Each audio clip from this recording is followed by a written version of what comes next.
Hello అండి, అందరికీ నమస్కారం. అందరూ ఎలా ఉన్నారు? బాగున్నారు? మేము కూడా చాలా బాగున్నామండి. ఈరోజు అయితే మా నాయనమ్మ మా అమ్మమ్మ చేసే కూర అయితే చేస్తున్నాను అనమాట. ఇంట్లో కూరగాయలు ఏమీ లేనప్పుడు ఇలా ఉల్లిగడ్డలు కోడిగుడ్డు వేసి చేస్తారనమాట. చాలా టేస్ట్గా చాలా బాగుంటుంది. దానికి కావాల్సిన ఒక పావు కిలో ఉల్లిగడ్డలు అయితే పొట్టు తీసి నీట్గా కడిగి కట్ చేసి ఇలా పెట్టుకున్నాను. చాలా అంటే చాలా టేస్ట్గా చాలా బాగుంటుంది కూర. ఇప్పుడైతే స్టవ్ వెలిగించి చట్టి గిన్నె పెట్టుకున్న రెగ్యులర్గా వాడేది ఒక 3 పావులు అయితే ఆయిల్ అయితే వేసానండి.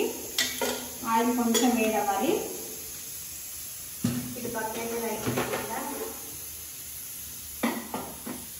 ఆయిల్ వేడింది. ఒక 1/2 స్పూన్ జీలకర్ర. ఇప్పుడు ఆయిల్ వేడిందండి. జీలకర్ర వేసాం కదా, అది కూడా మంచిగా మగ్గిపోయింది. కట్ చేసి పెట్టుకుని ఉల్లిపాయ ముక్కలు వేసుకొని ఒకసారి అయితే కలుపుకోవాలండి.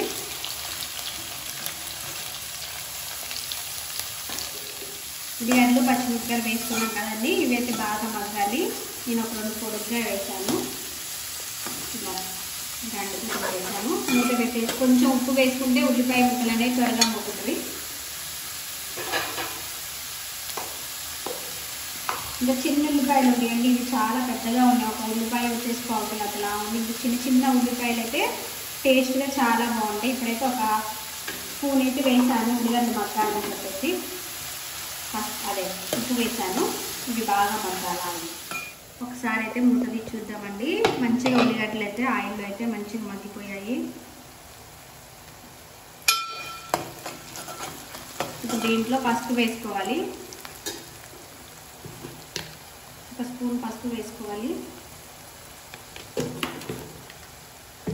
ఇంటికి ఎవరైనా చుట్టాలు వచ్చినప్పుడు, ఇంట్లో కూరగాయలు ఏమీ లేనప్పుడు అప్పటికప్పుడు ఈజీగా చేయొచ్చని మా అమ్మమ్మ మా నాయనమ్మ ఉన్నప్పుడైతే ఎక్కువ ఈ కూరే ఉండేవాళ్ళండి. ఉల్లిగడ్డ కోడిగుడ్డు కూర, ఉల్లిగడ్డల కూర అనేవాళ్ళు, కోడిగుడ్డు కాల్చేవాళ్ళు అనమాట. పల్లెటూళ్ళలో ఇప్పటికీ ఈ కూర చేస్తారనమాట. చాలా టేస్ట్గా చాలా బాగుంటుంది.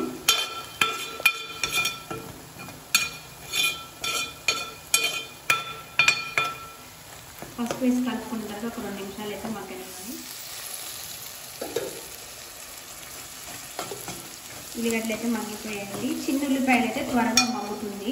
ఈ పెద్ద ఉల్లిపాయలు కాడలు అయితే ఎంత మందం ఉందో కొట్టి అయితే దీంట్లో ఒక స్పూన్ అయితే అల్లం వెల్లుల్లి పేస్ట్ అయితే వేసుకోవాలి. వేసుకొని ఒకసారి కలుపుకోవాలి.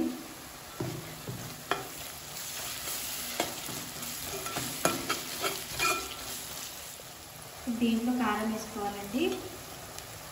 ఒక 4 స్పూన్లు కారం అయితే వేస్తున్నాను. అలానే ఒక 2 స్పూన్లు ఉప్పు వేసుకున్నాం. ఇందాక 1 స్పూన్ వేసామండి, సరిపోకపోతే మళ్ళీ వేసుకోవచ్చు.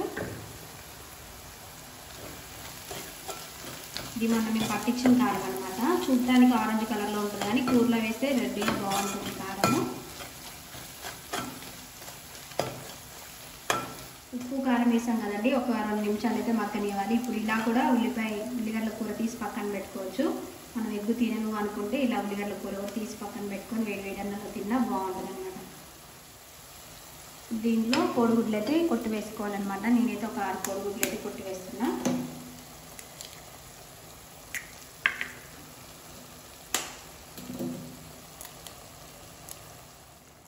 ఇప్పుడైతే ఎగ్స్ వేసుకున్నాం కదండి, గంటితో కలబెట్టుకోకుండా మూత పెట్టుకుంటే ఎగ్ వస్తుంది. ఒక 2 నిమిషాలు నూనెలో మగ్గనివ్వాలి ఎగ్ని. ఒకసారి మూత తీసి చూద్దామండి. చూసారు కదా, ఎగ్ అయిపోయింది. ఒకసారి తిప్పి వేసేసుకుంటే మనకి కూర అనేది చాలా బాగుంటుంది అన్నమాట. ఇలా అయినా ఉంచుకోవచ్చు ఎగ్గులు. ఒక 2 ఎగ్గులు అయితే నేను ఇలానే ఉంచుతా. మిగిలింది కలిపేస్తా. ఇంకొక 2 నిమిషాలు మగ్గనివ్వాలి. కావాలంటే ఈ టైంలో కరివేపాకు కూడా వేసుకోవచ్చు. కొత్తిమీర కరివేపాకు కూడా. కరివేపాకు కొంచెం ఎండిపోయిందండి, అందుకని నేను కరివేపాకు అయితే వేయట్లేదు. కొత్తిమీర ఉంది కానీ ఇక్కడ ఒక కట్ట వచ్చేసి చిన్న కట్టే 10 రూపీస్ అండి. ఇక్కడ చాలా రేట్లు ఉన్నాయి కూరగాయలు అయితే ఇక్కడ మేమున్న ఏరియాలో.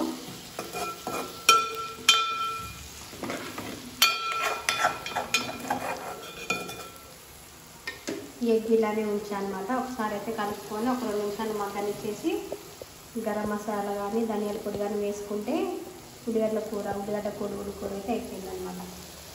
అప్పటికప్పుడు ఈజీగా చేసుకోవచ్చు ఈ కూర అనేది. ఇప్పుడు మూత తీసుకొని కొంచెం గరం మసాలా వేసుకొని ఒకసారి కలుపుకుంటే అయిపోతుందండి ఉల్లిగడ్డలు కోడిగుడ్డు కూర. ఎమ్మీగా చాలా టేస్టీగా చాలా బాగుంటుంది.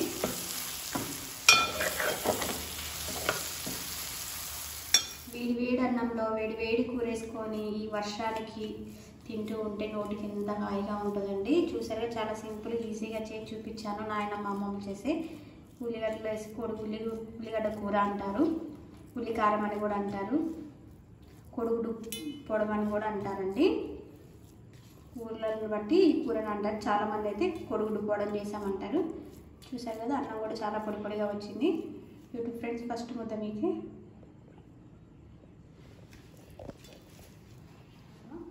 మా చేతు సెలవులకు వచ్చారండి. దాదాపు ఒక 20 days అవుతుంది. ఇక్కడే ఉన్నాడు. ఇంకొక 2 days ఉండి వెళ్తాడనమాట. వీడికి కూడా చాలా ఇష్టం. ఫస్ట్ ముద్ద వీడికి తినిపిస్తున్నా. ఎలా ఉంది?